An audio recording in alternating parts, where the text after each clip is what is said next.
Good evening. Welcome to the LC Transfer Room. You are with Dan, Misho, Reese, and Stu. Thank you very much for joining us on this Sunday evening. No football, no Euros, but a number of Liverpool players are through to semi-finals and potentially going to end up being finalists. One or two of them are on the way home. Alisson Becker is on the way back. I'm sure he'll have a quick holiday between now and then, but he'll be on his way back to training. Thank you all for joining us. We really, really appreciate it. So this evening's discussion, we're going to be talking about the Diaz dilemma, and I want your opinions. I want your thoughts. I want you to tell me if I'm right or if I'm wrong. I don't think, even though Gakpo is playing as well as he is, and he's playing brilliantly, I'm not convinced that man can be dropped yet. I think because he's also playing really well, I don't see how you can drop the incumbents there, the man who's already in charge, until his performances drop. So I want to hear your thoughts and opinions about that one. Trent ice cold. He probably is cold because he's done nothing but sit on the bench for the last couple of weeks. However, he was ice cold for his penalty, and that was the main thing. And we have a quick discussion about the mentality of the man who's not been able to play. He's not been chosen, but has taken the most important penalty for England in the last 4 years. So we'll discuss that one and want your thoughts and opinions. And then finally, Salah returns, but it's more about really is everyone sort of returning now from their holidays back to training. The club's been putting out some videos on the YouTube. If you want to go and watch those, they're interesting. Some differences, and we're going to discuss those. And I want to hear your thoughts and opinions and what you have learned from the last couple of days under the new slot regime. So thank you all so much. Right, Misho, getting us straight into it. Luis Diaz, I don't think he can be dropped yet. What's your opinion? I will have to disagree. I think he could be dropped, but we'll have to see first how preseason goes, who's actually playing in the first games until the very last preseason, who starts for slot. I would tend to pick Gakpo. We know Diaz is Klopp's boy. I don't know, if that's a transfer that Slot would have liked if he was in charge last year or the year before. Diaz is still very good. He's in form now with the Nationals, but I think Gakpo is just better. He's on the come up. I think he needs that playtime more. I would think that by the end of the season, Gakpo starts over Diaz, but we'll see. We'll have to see preseason, see who starts more. I would tend to believe that Diaz, if he's not sold, I don't think there's any chance of him being sold in the summer. But in the winter, I think there will be an opportunity for him to go. And I think Gakpo takes that left wing. I don't know.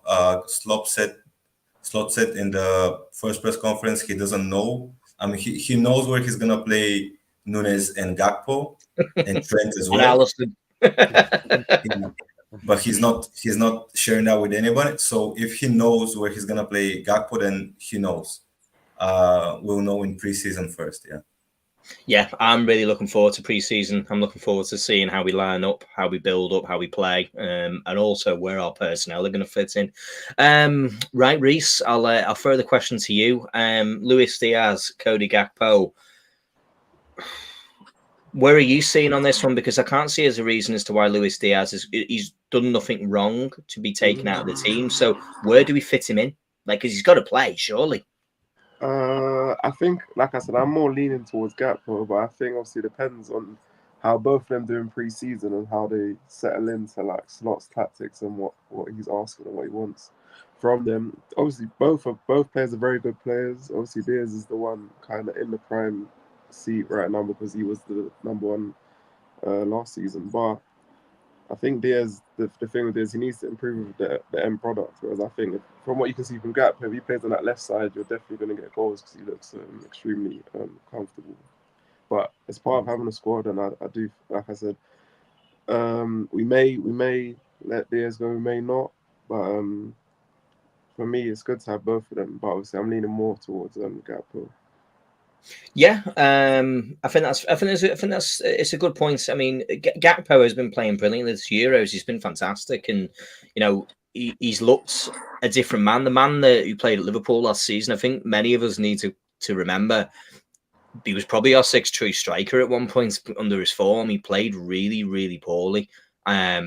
he had some difficulties bedding himself into the team. The managers were trying to put him in different positions. He played in the 8, he's played up front, played on the left wing, and at no point did he ever really, up until towards the end, did he quite find that run of form and were the player that we're seeing now in the Euros. The player we're seeing in the Euros is unbelievable. Absolutely fantastic. I was watching him last night and I was going, just do that every week for us, and that'll do for me, lads. I'm absolutely made up.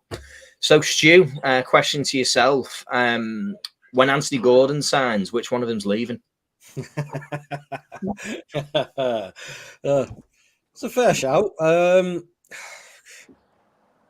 I personally think Diaz, and it's that whole South American connection to Spain.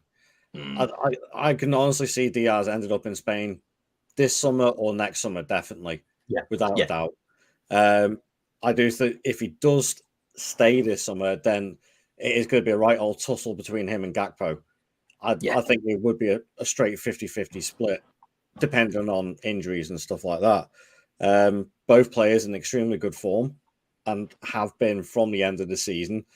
Diaz probably more so. I do agree with what you say about Gakpo, that he hit that blip in the middle of the season where he just couldn't pick it up, but he was being moved around the team a hell of a lot as well.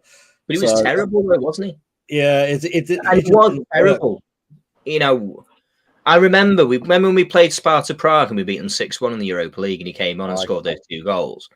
They were almost like pity goals because he was playing so badly. He was so badly out of form. He came on off the bench and he got the 2 goals. And if anyone wants to go back and watch his celebration, he didn't celebrate because he knew how poor of a situation he was in and they were trying to play him into form. So my only worry for him, as Cody Gakpo is the fact that he has that about him. You know, he has that ability to completely fall off the map. And that just worries me a little bit. Am I wrong in thinking that? Do you think it's just it happens, or is this just something which I need to be concerned about? I see what you're saying. I don't remember a blip like that in Diaz's form. It obviously around the time when his mum and dad got kidnapped and that, then he did dip down a little bit, but they gave him the time off there as well, and that's completely understandable. Not knocking that. I'll let you have that one. Yeah, I'll let you have that one. It's at the end of the day. But I don't know. It's a tough one. It really is a tough one. At the end of the day, they're both really, really good players. Yeah. But I can honestly just see especially with the links he's had with Barcelona. I know Barcelona can't afford it at the moment, but that's not to say Atletico Madrid come in for one or a bid or something like that, just to mix it up a little bit. I do think he's going to end up in Spain either this summer or next summer, without a doubt. Yeah, I'm completely with you on that one, Reese. The Diaz links are probably, if we rated our players in our full team out of 10, I would say Diaz rates pretty much at the top of that list of players who we think are the most likely to leave. At least of our first team players. Take away your bench options. I would say of our 11, Diaz is the one. What do you think about that? Do you think that if we did, let's theoretically say that Diaz was sold, what are we doing going forward into the next season? We have 4 attackers there, a Mohamed Salah who is aging, a Diogo Jota who is made of papier-mâché, and Darwin Núñez who sometimes forgets where the goal is. Where is it that we are bringing? Do we need another player, or do you think we need another versatile attacker who can play across the line? I would like one that could play across the line, mainly the left and the right. But I think if Diaz was to go, then we're not going to get someone that's competition for Salah. We're going to get someone to replace Diaz. So in an ideal way, it would be better, like I said, to keep both. But for me, if no one was to go from all of the front line, then you don't need to bring someone into the front line. I don't think they will. I think the only way they do is if someone leaves. Yeah, definitely, and it's an interesting world that we live in now, isn't it, Misho? That we are saying that Barcelona, the great Barcelona, 6-time European Cup winning Barcelona, are skint and they don't have the money to buy players, but they still have this ability, and they probably always will, to attract players and get them to play for basically next to nothing because they want to play for the shirt. Barca will come with some money. They'll have money for somebody. They always spend. They won't be having a quiet summer. Do you think that if they do come in with an offer, what kind of numbers do you think would be the right one? Because I think that if Diaz's head has been turned, it's probably the right thing to do is to sell him. If that's the fee we're going to get for him, I will be happy with anything north of 50 million. What do you think? I will have to agree. Anything above 50 or around 50 million in there. That's euros, yeah. For Diaz, who's 27, I don't think for a player that's 27, it's, I would say, past his peak. Maybe he will have like another good season as well, another great season. If he can have it with Liverpool, with Barcelona, that's fine. But that should be fine. I don't know. I honestly don't see Barcelona, from the reports that we've been seeing, them having that much money to spend. If they can figure out a deal where they don't pay the full amount and it's all a lucrative deal with bonuses, etc., with additions and whatever comes, if they can figure it out, sure. Michael Edwards, I'm sure he's dealing with outgoing signings as well, so he can figure something out. Yeah, but I would say 50 to 70 million. That would be good. Yeah. Yeah, no, absolutely. And he's one of the players. His dad's clearly having a very good time out there, and so he should be. And he's I suppose it's not what you need. You don't need anyone saying, "Oh yeah, Barcelona's this, Barcelona's the dream, Barcelona's something we've had in our mind." And I don't blame him. And as has been said before, players from South America and going and playing for Barcelona or for Real Madrid is normally the dream, and I can't blame them. That it's like a home from home, and it's who they grow up watching, and it's the culture, it's the weather, it's the lifestyle, it's the language. There's all of those things. It's not just what happens on the pitch; it's for the families as well. That's important to them as well. So I couldn't blame him. And as it stands right now, obviously, we're very, very quiet in the transfer window. The Richard Hughes, the new sporting director, being wheeled out in the first press conference, I thought was quite interesting. Normally, it's just a manager, but however, we had the man next to him looking like Pierce Brosnan. To say, good Lord, that's busy there. You on a racetrack there, Reese? No, I just live in the area. It's quite busy. It certainly does. Yes, the M6 is where Reese lives. No. I'm off my train of thought there now. But anyway, I'll go on to something different. Lutria's end product from Paul said Lutria's end product needs to be improved. Absolutely does. But Gordon, for the price, is not worth it. Al forever down the hill, he is worth it. And we don't know what the price is as it stands right now. He's 2 years left on his deal. It's either sign a new contract or get sold is what happens with players at that point. I think as it goes on, we might hear a little bit more. I don't think that deal is completely dead in the water. He wants to play for Liverpool. He's not on a super massive wage.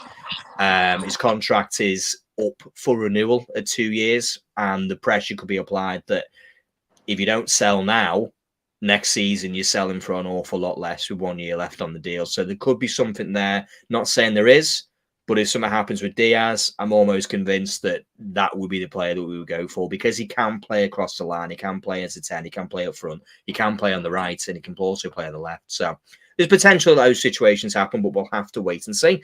Right, everyone, let's have a look through the comments. Gakpo was never terrible on the left wing. Paul, please go back and watch. He was absolutely horrendous, mate. He was awful. It started from the Wolves game. We played up front against Wolves and was hooked just after scoring the goal. I don't know if anyone remembers. We were losing 1-0, and then they were about to make moves about 55 minutes, scored a tap in, and then was substituted. But for the rest of that game, he was really, really poor.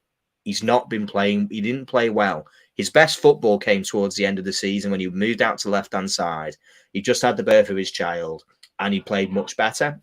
Of course, there could be all sorts of things going on in his mind off the pitch, and I don't know about that. My only concern for him is that if he's capable of playing like that, I just hope that isn't what we get next season. Because if Diaz isn't here, for example, and we don't replace Diaz and we play with Gakpo as our first choice, and he's playing like that, we're going to be in some serious trouble, because this team is good enough to be challenging for a title. I'm not saying we'll win the title, but we have players like Virgil van Dijk, Trent, Alisson, Alexis McAllister, Darwin Núñez, Mo Salah. I'm listing players to you. And if you're telling me you don't think that they could be challenging for a title, then I don't know what Klopp's been doing for the last 9 years. Comments.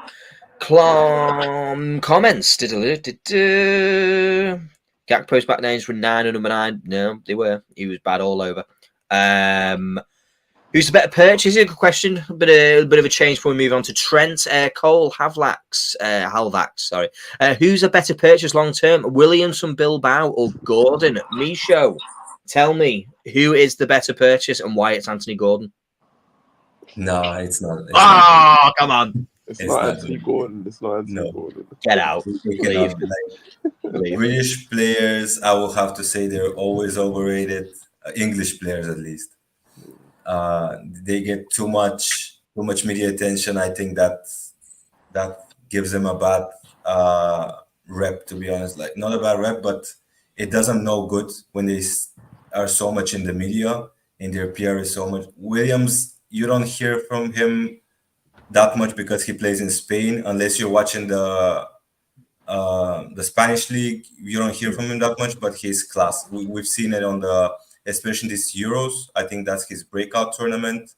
He's been class, maybe if not the best, top 3 best players in the Euros. If he can play like this, if he can unlock this level at potentially Liverpool, if they can make the fee and pay his wages, kudos to him. He's way worth whatever Liverpool is willing to spend on Gordon. Interesting point. Reese, obviously you're in the Anthony Gordon fan club, I can see. President, member, vice chairman. Explain to me why it's better to bring in a £49 million release clause player, Nico Williams, whose wage demands are apparently £250,000 a week. Can someone get that down? Tell me why? No. Tell me why we should break our wage structure for Nico Williams. The tough questions are coming out. You've now got onto questions. It's all right, go on. Yeah, but you got to remember, time. Come on, tell me why we should break it. Gordon's going to cost 70 million upwards. I ain't paying that for Gordon. He's basic. All he's got is pace. He hasn't got no other attributes. And you got to remember, he's at Newcastle. Nothing else. He's at He's at Newcastle. He's, like I said, Liverpool play against low blocks all the time. Newcastle don't, and he's not used to that pressure either. For me, Nico has got more strings to his bow. Obviously, he's playing with Anthony Gordon's not. Obviously, you can't really speak for that, but he looks like he's got more to his game. I think Gordon's good, but I think we can do much better than Gordon. And like I said, a lot of the time English players are overhyped. He's had one good season, and everyone's saying to go after Gordon. That don't really make sense for me. Nico Williams all the way. Absolute animals. So why should we? All right, no, you're not getting away from the question. Why should we break the wage structure? We're not going to have to. We don't have to pay him that. You can give him 150 and just give him incentives, push it up to around 200 with bonuses. He's coming to Liverpool. He'll take a lower wage. He's getting that at Atletico Bilbao. That's what we're not going to have to do that. And how do you know how much you think you're going to have to give Gordon? Because if he's costing 70 or 80 million, how much do you think he's going to be asking for in wages? Anthony Gordon's currently on £70,000 a week, while our friend Nico Williams is currently on 170,000. He's the star of his team. That's why he's on that much, though. He's the star of his team. He's going to want he's going to want a pay rise, though, isn't he? No, he's coming to Liverpool. He's coming somewhere. He's got a chance of winning trophies, challenge for trophies regular. It's going to enhance him to be able to play for Spain. The fact he's playing for Liverpool. I don't buy into it. Stu, bring me some sanity back to the chat. Bring me sanity. I know you're a Welshman. I know that you're not the biggest English fan, but tell me, why should we break the wage structure for Nico Williams? Because we'll have to. We know Barca exists. They'll want him. They'll want to pay the money. I think that's who they're after. And that wasn't the question. The question is who's the better long-term purchase? Who's the better? Okay, the better long-term purchase. Okay, so well, I'll answer mine. It's not about the wages. It's about that goes into it. I'd say long-term wise, I'd actually say Gordon. And hear me out on this one. Hear me out on this. Right, okay. I'm listening. Don't you worry. I'm listening. I'm listening. So, in the business terms, when you look at the financial figures, yes, it would make sense to go for Williams. Lower transfer fee, potentially reasonable wages, I'll say, in footballing terms. But Gordon means bringing a Scouser back to the team. Yes, that's what we want. He's a boyhood Liverpool fan. And yeah, okay, he's done it. If he did come to the club, it'd be in the most unorthodox manner possible of going to your Merseyside rivals, then moving to the Northeast, and then full circle back around and coming to Liverpool. But having that sort of personality in the team is few and far between, and we need more of that. Yes, we got Curtis Jones, we got Trent, a couple of other youngsters, but a seasoned guy like him now, even though he is only mid-20s, yeah, he's still got a long career ahead of him. I think he has got the potential to just get better and better. Yeah, I do agree with what Reece said about his end product. It's a little bit hit and miss, but I think if he came to his boyhood club, then that would just unlock that potential. I really do. I'm just looking here because obviously I'm not. Who do I think's the better? Who do I think is the better purchase? Well, I'll look at it from the way the club will be more likely to look at things. Liverpool do normally one or two things, don't they? They'll either pay a very high wage and they'll pay a low fee. Thiago, that's what they did. They paid him £200,000 a week, but paid hardly anything to buy him. Or they pay a high fee, like Luis Diaz, but also pay low wages. Normally, you don't see both. And I would say Nico Williams' release clause just about creeps into the high fee. Not super high, but it's still a relatively high fee in the world of purchases. However, his wages... I know, Reece, you have your opinion. You believe that he would reduce that wage demand to come and play for Liverpool. I'm almost convinced that would be pretty much impossible to do, because if he's on £170,000 a week as it stands right now, chances are he's probably going to be looking at getting maybe 220.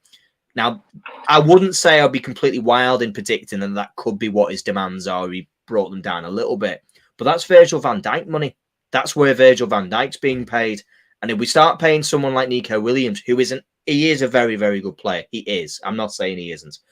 But if we start paying a player like that who's coming in at that age, what we then have is the knock-on effect of having our next contract for the players who are well established in the team, older, have done more than he has, are going to be asking for a lot more money. And it just becomes a bit of a difficult situation to put ourselves in. Now, talking about figures and stats, Nico Williams scored 5 goals and got 11 assists last season. Where's the... Am I missing something? Can someone tell me, like Misho, you seem to know a little bit more. What am I missing here? Because that doesn't strike me as someone who is prolific or is going to add a lot more to our game based on what he's demanding wage-wise. I really cannot say. Haven't watched the Spanish league. Cannot say how good he is. Honestly, in Spain, he hasn't made a lot of headlines. It's from what I've seen between Gordon all season and Nico Williams in this 4 or 5 games in the Euros. I think Nico Williams is way less selfish and way more dangerous up front.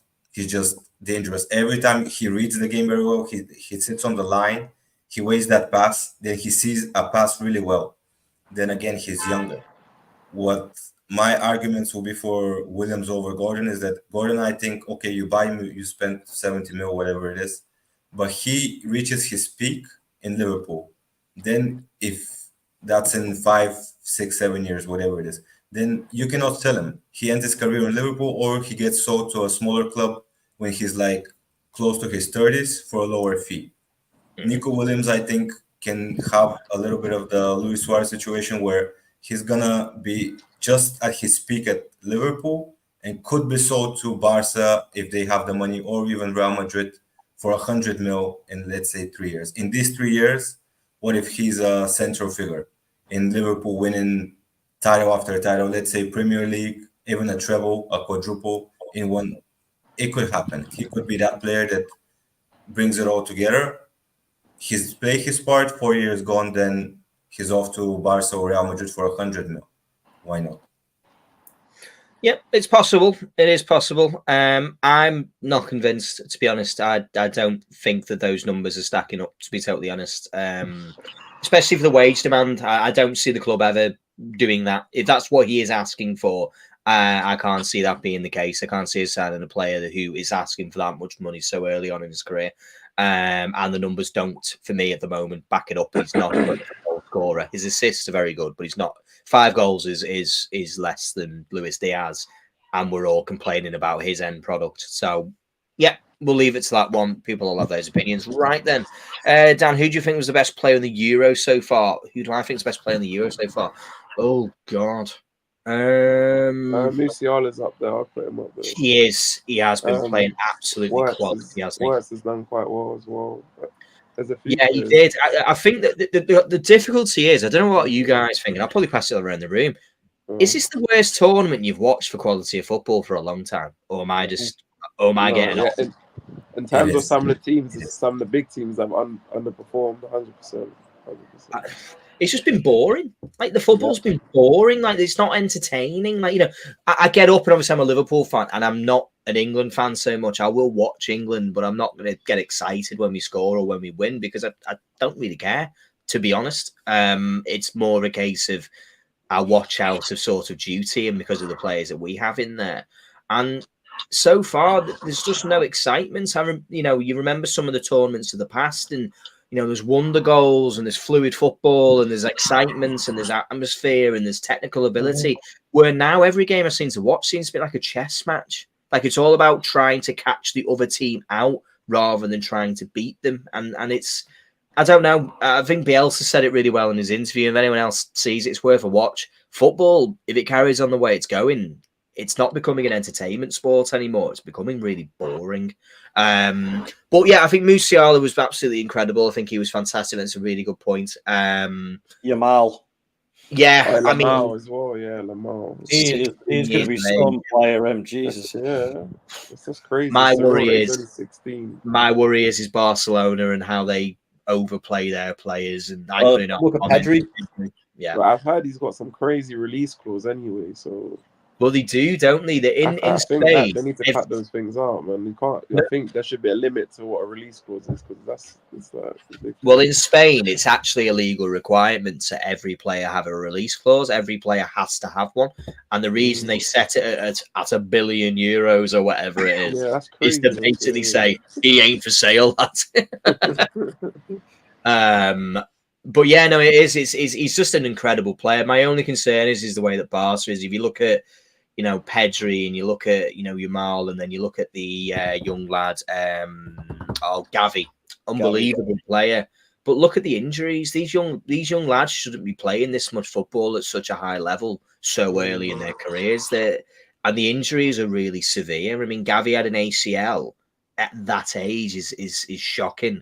And then Pedri just got injured as well. Yeah, exactly. And that's my worry. And I would hate to see that. And you want to see these players flourish, but the game now is so much faster. It's so much more intense than it used to be in the past, where young players are being asked to play so much, and it's just damaging them. It's damaging the bodies, and we're not seeing the very best players. They can't all be James Milner. No, not everyone can be a James Milner. We can all dream of being James Milner. Now, talking to someone who's good at taking penalties, Trent Alexander-Arnold. Micho, tell me, Trent Alexander-Arnold's not played almost a minute of football for I don't know how long. Forgotten about, sat on the bench. He's on his holidays in Germany as it stands, but he comes on to take the most important penalty. What did you make of that? What did you? I mean, he took it so well. Did you think that's just what he can do, or do you think it was a bit of a risk? I don't think it's a risk. I think he volunteered to take that fifth one. I think they didn't have a fifth shooter, and he was the one who got. He was one of the few players in the England squad that has the balls to say, "I'm gonna take it," and he took it. And I think that shows what kind of player he is. Definitely. Reese, same question to yourself, mate. I was just really proud that he's a Liverpool player, and I think it went well, but I think Southgate set up in a way. Imagine if he missed that. he would have been like scapegoated as well. Like, I mean, so like I said, I was really happy for Trent. Like, really happy for Trent. Hopefully he gets to play, but I've been kind of annoyed at England because it was rumored that he was going to play, and then found out that Trippier was ahead of him. So yeah, Southgate. I'm kind of like conflicted with England because it's like I want them to do well, but Southgate, he just rubs me up the wrong way. I don't really think he knows what he's doing at all. It's just annoying. Kieran Trippier ahead of Trent Alexander-Arnold. So it's craziness. What are you doing? Tells you everything you need to know. Stu, Trent Alexander-Arnold, same question to yourself, really. I mean, I remember when I saw him take up, I said as you were doing them, I said, I bet Trent takes the 5th one. A little bit tongue-in-cheek, to be totally honest. And then the camera pans and he's walking down with the ball in his hand. And I'm just going, please score, please score, please score. That's all it cared about, just please score. Tell me, risk or do you just think that this is just like, we all know how good of a player he is, but it just concerns me. He is a player who's not kicked a football in I don't know how long. And then he's being told, oh, just go and take the penalty, which if you miss, you're going to hit. I mean, the levels of hate would have been ridiculous. Yeah. It's when he picked up that ball, he was walking down that penalty spot. My heart sank. Yeah. I was sat there, I was watching it, and it was just like, if this goes wrong, the amount of abuse he is going to get will be unreal, and it'll be all Southgate's fault. Yep. Thankfully, though, as the headline said, he's got ice in his veins and absolutely smashed it. It was nothing. And I was very, very impressed with how he handled that pressure. But I do think it was poor management again by Southgate in the end. I don't understand how he's not starting ahead of Trippier, to be fair. But to bring him on with 5 minutes to go when you're looking for a winning goal and not wanting to go to penalties, and you still got your best passer with the ball sat there on the bench for the entire game. It doesn't make any sense to me at all. It really doesn't. And I do think he was being set up for that penalty to fail, so he could be used as a scapegoat a little bit. But it worried me. I just thought, I know how good of a player he is. I know how good of a penalty taker he can well be. It's just the pressure. It's the it's 12 yards and one man between you and scoring a goal. And I've always said, if I was a professional footballer, the one thing I would never be able to forgive myself is not hitting the target, because ultimately you'll miss 100% you don't hit the target with. And it's different when you obviously have the pressure of 40-odd, 50,000 people baying for your sort of blood when you're taking that penalty, and the knowing that the pressure of missing that one. I was just so pleased for him that he's not had the game time which he deserves. The fact that he's not on the pitch in any form of capacity against a team like Switzerland, respectfully to Switzerland, is beyond me. We looked like a team who was incapable of finding a way of getting through a very organised Swiss team, and you need a player like a Trent Alexander-Arnold who can play a ball in. And will he play the next game? No, he's not going to play, is he? Let's be honest. He's not going to play in the next game against the Netherlands. He's more than likely going to be a bench option, more than likely going to be an unused bench option again as well. So all I'm glad about is that he has got through that test, a very, very big test, and he's capable of being able to kind of have that moment for himself to kind of go on an English level. He's been able to perform when it's mattered most. So I was very pleased with that, to be totally honest with you. Right, a couple more comments on here. Dan, football or basketball? Never played basketball in my life. I'm only 5'7", mate. So as you can tell, I wouldn't be very good at that one. Secondly, I don't stay up till 3 o'clock in the morning to be able to watch these games. And fourthly, I don't understand it. Let's be honest. I don't. So football's my game, and if you're talking about the actual football and not the American one, there's another thing I don't understand either. I just like the pretty colours. Right, let's have a look. Paul, Nico Williams is only 21, way more talent than Gordon, and will scare the piss out of opposition fullbacks.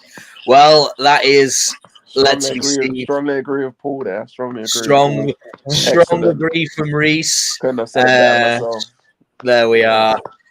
Gordon will want to match the wages of recent signings, which is 120k to 140k. Cool. I mean, to be honest with you, I think he'd be 100 because he wants to play for us, by the way. He actually wants to be here. And we like players who want to be at Liverpool rather than those who don't. Even if you pay Nico 200, which, by the way, we'll have to then pay other players more money, like Trent, like Salah, like everybody else that want more cash, because we'll set a precedent that we will pay those wages. That's my worry. Guys, Paul Goulden, the voice of sense. Hi, guys, Soz. I'm late, but all we see is about Gordon. I'll take my heartbeat. Evening to everyone. A man who talks common sense and is a man of wisdom. Hello, Paul. Welcome back. Appreciate you being here. Liverpool's 12th man. You will never get more money than what Newcastle wants for Gordon. He is a pace merchant and plays on a team that doesn't face low box regularly. Well, yeah. I don't know. Nico Williams, does he play against low blocks? Anyone know? Well, I don't know. He's got more to his game than just. Does he score more than 5 goals against those non-low blocks? How much goals did Gordon get this season? 12. He's got 12 goals and 11 assists. And what was his record at Everton? I don't know. Everton are crap. Oh. I go off what we know recently. That's what I'm going off. Gakpo is the best player at the Euro. Shame on those who say Cody was not Liverpool level. I think last season you could say he wasn't quite at the level. I think that wouldn't be fair to say. I think he was pretty poor. But right now, he's proven us all wrong, and that's what his job is. He's paid an awful lot of money every week to be good enough to play for us. So I'm glad he is. I want him to be there. I would never write a player off, but I think it's right to say if a player doesn't meet the standards that you need to call it out when it doesn't happen, because otherwise you end up with a team of players who aren't good enough. Let's have a read through. Anyone else? Just want to give a little shout out as well to Thiago retiring. Oh God, yeah. That was a little bit of a surprise to me today, but obviously the injury issues that he's had have sadly taken the toll on him. He was an absolutely class player, and it's a shame at the age of 33 that he's got to retire out of it. But yeah, unbelievable player, and there's talk potentially of him becoming a manager at some point. And why not stay where you are? You're happy where you are. Why not get involved in our setup? And maybe we might hear that. Maybe this is just we got to get the news out there that he's retired before potentially he can not have to move house and he can, go from there. From what we were told is Thiago loves living where he lives. He's actually very happy and very settled, and maybe that could make sense. I would like that. And I think you're right. Thiago, absolutely sensational footballer. Didn't play as much as we would have liked to have him played, but I hope he enjoys his retirement. And one for the future as a manager, because as a football brain, he's incredible. Absolutely incredible brain. Yeah. Good shout indeed. Right. Anyone best goal of the Euro so far? Anyone want to throw out their suggestion? Shaqiri's for Switzerland in the group power cube. What a goal! He doesn't score boring goals. Who's that? What's that young player that plays for Turkey? That's Julia. That's right. Oh yeah, that was a belter. Misho, any ones you want to do? Yeah, I was gonna say Güler. Unbelievable goal. With Maka and Trent, should we take pens away from Salah? Absolutely not. He's had some high-profile misses that cost us. I'd like to see you try taking him off Mo Salah. That's what I think. I think we should take penalties away from Mo. We've got better penalty takers there than Mo still. Have you seen how ripped Salah is? I ain't fighting with them muscles. He's unbelievable. What a machine. I ain't fighting him. Just have a simple conversation, man. Let someone else take penalties. And he'll convince you. He's got a silver tongue. I like to think his ego isn't as big as Ronaldo, so you should be able to talk true. to him. I mean, yeah, at least he can actually hit them. 62 free kicks and only 1 goal. Yeah, absolutely sensational football. Let me have a route. Trent's too good for England. He is a useless scapegoat for the awful in English, and Kane and Foden are terrible so far. There they have been pretty bad, to be honest. Dan Gordon is the English version of Adama Traore, right? Now he's insulting. These are lies on the channel. I like that one, Paul. Someone get him a timeout. He needs to go and sit on the naughty step for a little bit. That one tickled me. That was I'm shocked. Paul Gordon is experiencing the Prem. He certainly does. Williams won't come here due to the weather. The weather? I like it. And the City and FSG won't pay him 200k a week. I agree with that bit. The weather situation, I'm not so sure about that one. But yeah, there's always possibilities, that one.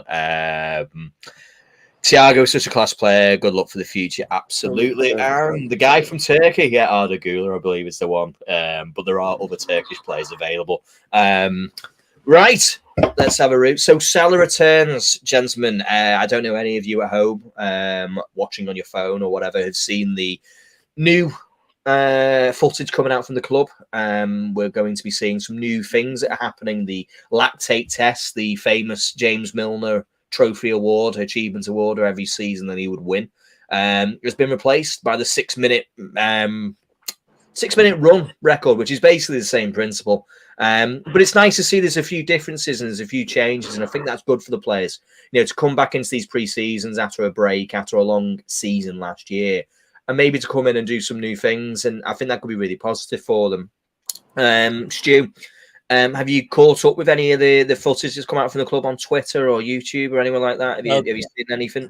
Yeah, funny you should say that. I actually only watched the YouTube clips, the video, a couple of hours ago whilst I was having my dinner. So yeah, it looks interesting. By all accounts, I did read a little article about it. So by all accounts, this version of the lactate test gives them a better reading, which is supposed to give the analysts and the coaches a better, more tailored plan to each player and how it reduces their injury record and stuff like that. So let's see if that works, because if it reduces our injury record, then it works. Get Thiago back out of retirement. We've found the solution. Let's get him back in the squad again for another 12 months. Micho, have you captured any of the what's come out in the conversations, the new regime we're under Arne Slot? Have you seen any of the footage or anything that's caught you out? Something I noticed, they were doing a bit of a fun game. It looked like it was a bit of a tag boxing sort of situation, which looked like the players are having a good time. And it's looked as it looked a bit daft to me. I think we all forget that the humans and things need to be fun. You know, they need to have a good time when they're training. Have you caught any of it? Has any of it caught your eye? Yeah, I saw the clips on Twitter and YouTube. I was laughing at the comments on this tag game, whatever sparring it was, that it's all fun and games until Nunes comes back and has something like I think I saw that, yeah. It's funny, but there's an actual chance that this guy goes from play fighting to actual fighting. No headbutts. Stop headbutting him. Yeah. They gotta be careful once Nunes comes back. Yeah, I don't think any of us are strength and conditioning coaches here, so we cannot really judge on what exactly is happening. I think they know their job is good at. I think technology and science is always evolving, so it's good that they give them something new. Because you cannot, it's gonna get boring if you have. I don't think Klopp was even doing that. 4 years of the same. You gotta change it up. You bring in also new young players there. I think right now he's working with mostly under 16, under 18 players. So it's probably this training is mostly tailored for them. Once the first team players come back, we're gonna see something more. But I think whatever they're showing for the camera, I don't think that's important. It's so important because if they're willing to show it on camera, it's super superficial stuff. So we cannot really judge on that. Yeah, definitely. Reese, we know Salah isn't going to the Olympics. Endo's not going to the Olympics either, which is really positive. So he's getting his players back sort of one at a time, couple at a time, and Alisson will probably be back in a week or so's time as well. I think this is really good. I don't know what you think about it, but like he's a new manager. He's getting his chance to meet everyone and work out where everything is. In a funny way, do you think it might help that he's getting his players back sort of little bits at a time to really get to know them, rather than having his superstars here and then the younger boys who he wants to get to know? he's actually getting a little bit more time to work with them? What do you think? I think it's better that he gets them a bit at a time. So a few players, and obviously it's good that he can actually get to be with the younger players to interact with them. And then obviously for me, it is more important overall that he kind of leaves the impact on the senior players in terms of like he gets them on side. But yeah. No, brilliant. I'm really impressed with it, to be honest with you. It's different. I think it's taking some getting used to because he is a very personable person. I think Paul's put a good comment here. He says has a permanent smile on his face and seems to have a great personality and players will play. Very confident as well from interviews and stuff. I like that. I like someone who's you got to believe in yourself. He seems quite calm. He has relaxed. come across very well in the interviews I've seen. Very respectful. I'm quite impressed. Yeah, and he has, and it's almost in a different way because he comes across as this sort of like, you know, he's very calm. He's very sort of like, he's not as lively. He's not as willing to make the headlines. You know, with what he's saying. I think we're very used to, you know, Jurgen Klopp being he's like Mark Twain, isn't he? He can come out with these one-liners that will live with us forever. He'll go down as someone like that. Where Slot so far, he's just capable of answering a question in a way that is very confident and it's just self-assured in the way that he answers the question, but it doesn't kind of come across in a way that it's like I don't know, too far one way or not far enough. He's landed really well, and it's taken some getting used to because we're obviously very used to the way Jurgen Klopp does his interviews and the way he answers his questions, and we normally answer the question pretty much bang on the nose at times, and it could rub people up the wrong way. Where Slot, he's got that humour, and you can still see he's getting to grips with the language, which a lot of people are forgetting as well, is that he's still kind of looking for that little bit of self-confidence to say, is that the right word? I don't know if you caught on that on his interview. Yeah. He'll just check with someone to say, is that the right one? Because he's getting used to it. And I think we'll see over the course of a season. And what will really help him is winning.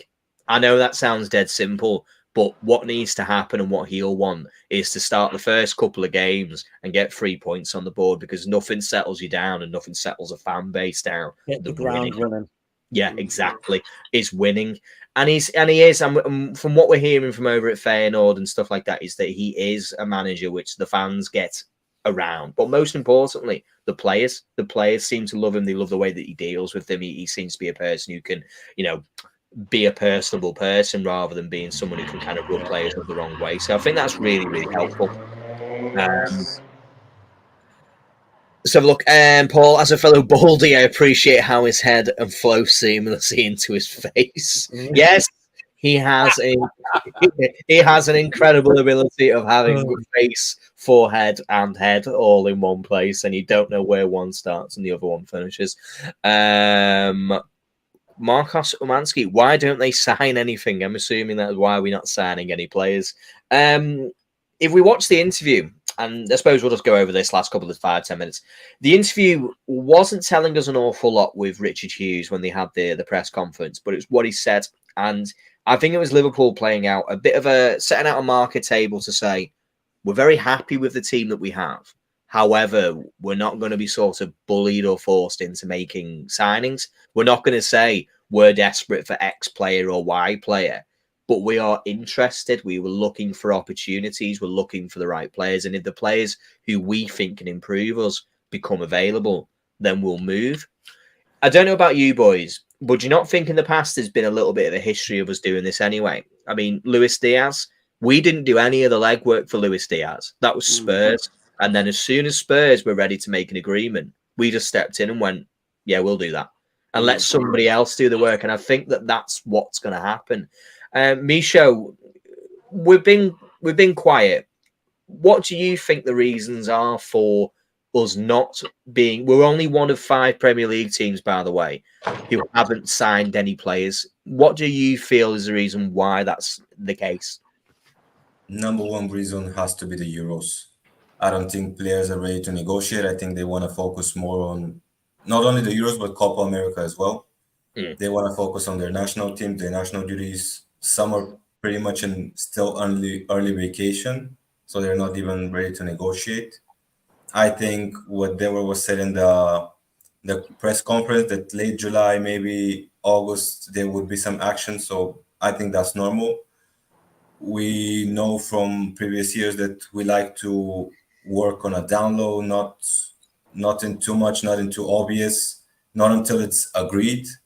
We had like this one mess with Caicedo last year, where it was like all over the news, all over Fabrizio Romano, and then it ended up really bad. So I think we would try to avoid all of these kind of stories. Just try to work on the everything behind the scenes until it's settled, and then we're gonna hear once everything is really concrete. No, 100%. Reese, your thoughts on what's the hold up? I suppose are you comfortable? Are you still feeling that everything's in hand and the club are just waiting for its right occasions to then make those signings, or are you getting a little bit shaky? I'm not panicking yet because obviously there's been international tournaments like the Euros, Copa America, so players are focused on their national teams, and then when they do come back,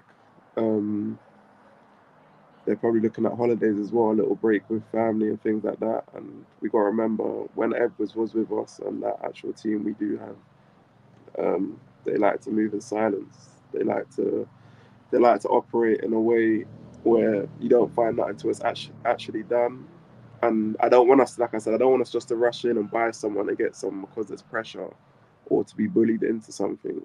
Like for me, if you look at our team, we do have a very good team, and he probably wants to look at to see how some of them look through pre-season. I don't expect us to, like I said, even though I would like 3 or 4, I don't even see it being 3 or 4 players. I see it maybe being 1 or 2 players, and it's got like what they've said, it's got to be upgrades. So for me, when you're looking for a particular kind of player and you don't need as much improvement, it's going to take a bit more time because it's got to be the right player. You're on mute. There we are, fully fixed. It disappeared. It had enough listen to me, and I muted. Right thing to the point there is that the club have. It's difficult when you get to the top of this tree, as to kind of where Liverpool have got themselves, is that the games become marginal. We've had these transformative players who come into the club. We've had Alisson, we've had Van Dijk, we've had Trent, who fortunately came straight out of the team, out of the team's academy, and then we've had players like Mohamed Salah, and we've had these players. But it's difficult to kind of improve upon those ones, and that's where it's hard to stay at the top.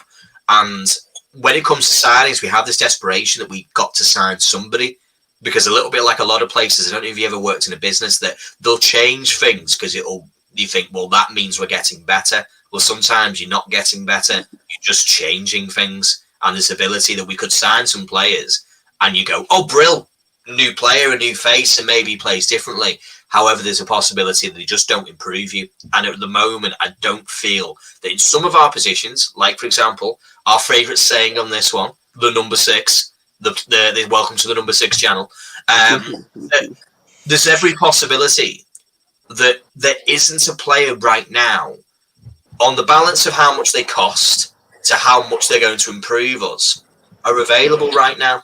And that could be just because we feel that we've got Stefan Bajcetic there, we've got Alexis McAllister, we have Endo, who has proven that he can play at a very high level, and he will be a available player to us. Is it really worth going out there and saying, for example, as a name, Manuel Ugarte, if we got him for, say, £55 million, is he going to absolutely push us that much forward this season? Or is it worth actually saying, we have the players we have available now and wait until the next opportunity becomes available? Last question for Stu. Your thoughts on the players we have available right now, and where do you see us blindingly, obviously, need to improve or to bring a transfer in?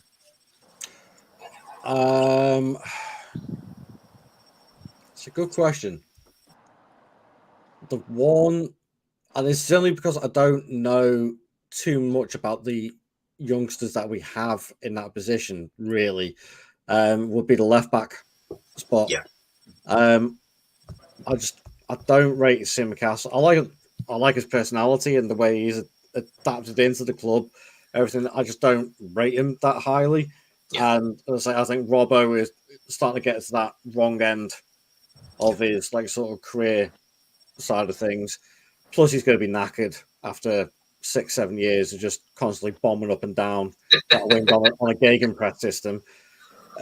So I think, without sounding like a broken record, it would be the left back spot and the DM. Those two spots. I know we have Bajicic, we got Morton as well, technically, McAllister, Endo, and all that. But I just feel that we need somebody who is going to be a cruncher, a tackler in there. Yeah. I just think those players are just the more deep line playmakers. They pass it around a lot. I want to see somebody just get in there and make the hard tackles, break things up, and pass it out quickly and forget about it. Get back into your position. Somebody like Ugarte or Fofana at Monaco is another one like that. Those sort of players. I think that's what we are missing. That little bit of bite in the central midfield that would make us solid. Look what Rodri does for Man City. He's the pinnacle for me at the moment in Monday, like sort of that anchor position, and that is what we should be looking for. No, definitely, and as we've just said before, is because we are already at the pretty much the pinnacle. This is who we're talking about. We're talking about looking at the very best players in the market. Is that we don't have a team now where we can go, we can easily get better than him, or we can easily get better than him, or we can just, we can improve multiple players, and we can all sit here and agree on, well, if we signed him, we'll be better. Where now I think everything's up for debate and everything's really up for a kind of argument, because we have players who've shown that they have the ability to play in these positions. I completely agree with you. I believe the left back situation is probably the one of the ones which is the most obvious, and not just because of the players we have. I think Andy Robertson is incredible. I just think that time's up. I just feel time is up now, isn't it? Time is done. Unfortunately, all those years, like you rightfully said, they're going up and down the wing, have taken their toll, and the injuries are just creeping in and starting to get in there. And so for me, I would agree with you. A left back is the place I would be going to, where I would believe that we can improve quite markedly, because we know that Andy Robertson's probably on his way out, and Kostas Tsimikas surely should be on for sale now, because he's not played enough football, he's not kicked on, and he's not got to where he really needs to be as a player for us. So, left back for me. The DM situation, by the way, for everybody, I do think we need another DM, but my main question needs to be is, who are they going to be? And are they going to be a price that means that the club, who has limited funds but not got unlimited money, is the money that it's going to take to get that player going to give us more points? Are we going to get 6 to 8 more points based on that purchase? Because players should mean points. That's what Van Dijk did. That's what Alisson did. That's what Salah did. They brought points with them. They didn't just play well. They improved us as a squad and us as a team. And that's where my concern sits. Finally, Stu Edwards, what evidence you have that time's up with Robbo? Seriously. Well, my evidence is based on last season. Last season, we saw an Andy Robertson who, for many people, were ready on getting rid of him. We were talking about going to a back three. We were talking about having 3 centre-backs, and there's an awful lot of talk about whether or not he could play as a left wing-back, or whether or not he's going. The injuries are there. He's injured again. He's got injured while he's at Scotland. He received an injury, of course, with his shoulder, which is unfortunate. These things happen. But age is creeping up with him. He isn't going to be capable of doing what he was able to do for us these last 4 or 5 seasons continuously at this rate. What would make more sense is to bring in his replacement as a competitor, not to put him out of the team, but to say to him, this is the standard. And if the lad who you've just brought in meets the standard, is capable of keeping him out of the team, we are going to get better as a football club. I love Andy Robertson, but unfortunately, I love Liverpool Football Club more than I love any player. And to be honest with you, time's up. Time is up for him being the person who we can rely on to play 38 games a season. I don't know if anyone disagrees with me with that. Do we feel that Andy Robertson next year is going to play 38 games of football? No. Sadly, no. I don't. I love it. I think he's been the best left back that we've had in decades. Absolutely. That's probably not even doing it justice. He has been one of the best purchases for the club. Ever. Yeah. What was it? 7 million from Hull. And you get the memories of him against the top teams doing those long bursting runs, going from left back all the way to the right wing, and ended up in the 6-yard area. What he has brought to the club basically epitomised what Klopp was. Yeah. If you wanted a footballer on the Klopp, Robbo was it, and it was him. But that takes its toll, and you're right in saying the injuries have started picking up. Did little niggles, missing for a few weeks here, a couple of months there.